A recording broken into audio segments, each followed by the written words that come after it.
An American bomber base for the war with Iran was hit by a large-scale fire, and American Navy ships were deployed amid an escalation that has already moved away from negotiations and back to the use of force.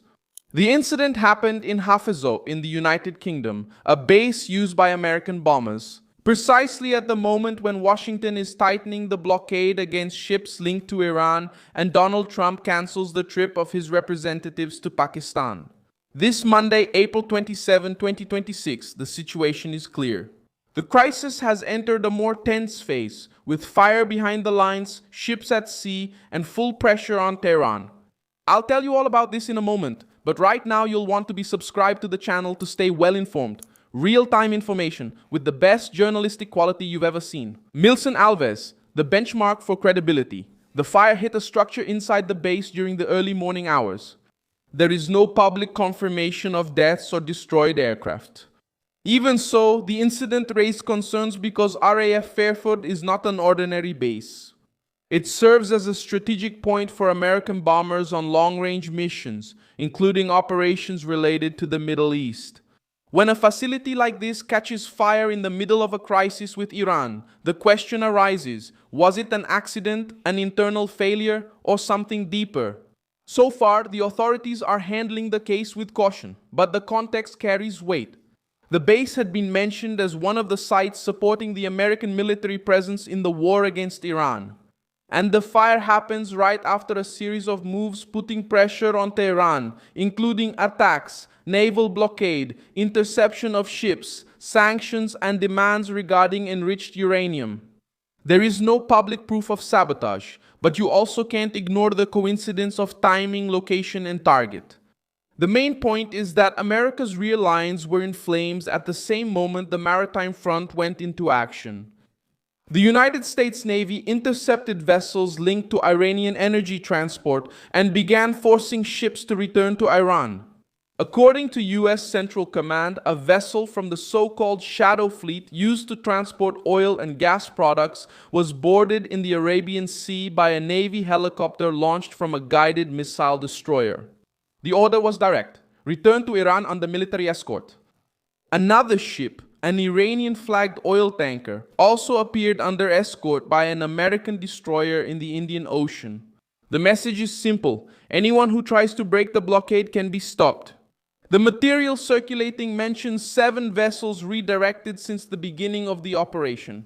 This shows constant, planned, and increasingly widespread pressure.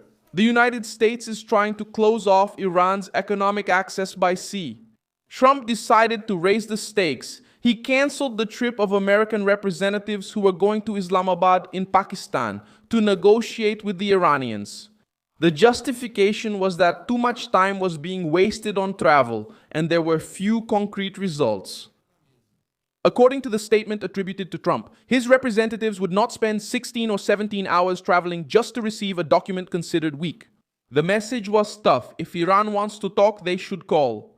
This decision changes the tone of the crisis. Until then, there was still an attempt to keep negotiations going, even with military tension. Now, Trump's statement puts the United States in a position of full strength. He claims that Washington holds all the cards. Que o Irã perdeu capacidade militar. That the Iranian leadership is confused and that no one really knows who's in charge in Tehran. This statement is not just a provocation.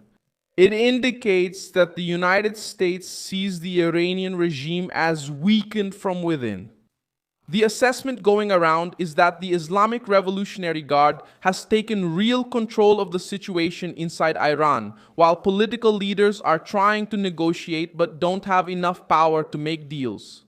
This explains the deadlock. The ideological military wing doesn't want to appear to have surrendered. The diplomatic wing tries to buy time, and Trump, noticing this division, decides not to give Tehran an easy platform anymore. The toughest demand is still the enriched uranium. Washington wants Iran to hand over this material as part of any agreement. Tehran refuses. The Iranian Foreign Minister Abbas Araghchi has repeated what Iran does not. É quem deve fazer concessões. Is that the nuclear material belongs to Iran itself. For Trump, this is unacceptable. For him, if the war ends with Tehran still keeping enriched uranium, then the main objective will not have been achieved. At the same time, there were reports of smoke and fires inside Iran itself, including in areas of Tehran. Iranian authorities speak of failures, accidents, or leaks. But the pattern of mysterious explosions, fires, and problems in sensitive facilities raises suspicion of clandestine operations. There is no public confirmation about those responsible. Even so, in war, this kind of occurrence is rarely treated as mere coincidence. The situation becomes more serious because Iran still shows some air power. Reports indicate fighter jets over the province of Shiraz, including old but still operational aircraft. This indicates that the United States, not Israel, destroyed part of Iran's air capability, but not all of it. Tehran is trying to show that it can still respond, even though it has been weakened. The message is both political and military. The regime wants to say that it is not on its knees. The possible help from China to Iran also carries weight. Trump was asked about this and said that Beijing may be helping, but not at a level that deeply concerns him. Even so, the news mentions a ship with a secret Chinese cargo heading to Iran, suspected of carrying parts for ballistic missiles. If this is confirmed, it shows that the war is already starting to involve other powers. China doesn't need to enter openly to influence the conflict. It's enough to provide technology, parts, routes, or indirect support. In Lebanon, Israel is also continuing to attack positions linked to forces supported by Iran. The Israeli Air Force struck areas in southern Lebanon, maintaining pressure against hostile structures. This move shows that the war against Tehran is not happening only within Iranian territory. It spreads through networks, allied groups, weapons routes, and regional fronts. For Israel, weakening Iran's allies is part of the same security operation. Another major report making the rounds involves an Iron Dome battery sent by Israel to the United Arab Emirates in the early days of the conflict. According to the report attributed to American officials, the system was reportedly used to intercept dozens of Iranian missiles. If confirmed, this information reveals something important. The defense against Iran has become regional. Israel, the United States, and Arab allies are acting as part of the same containment effort against Iranian attacks. But the most sensitive version came from a report attributed to NBC News.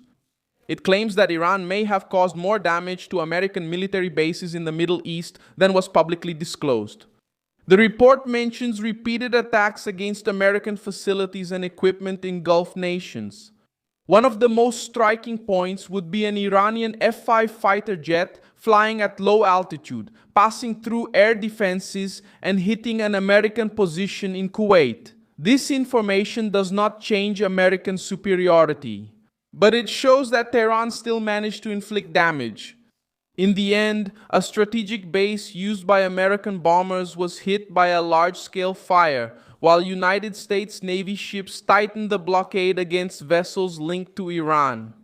The cause of the fire is still under investigation, but the impact is already clear. The war is at a stage of maximum pressure.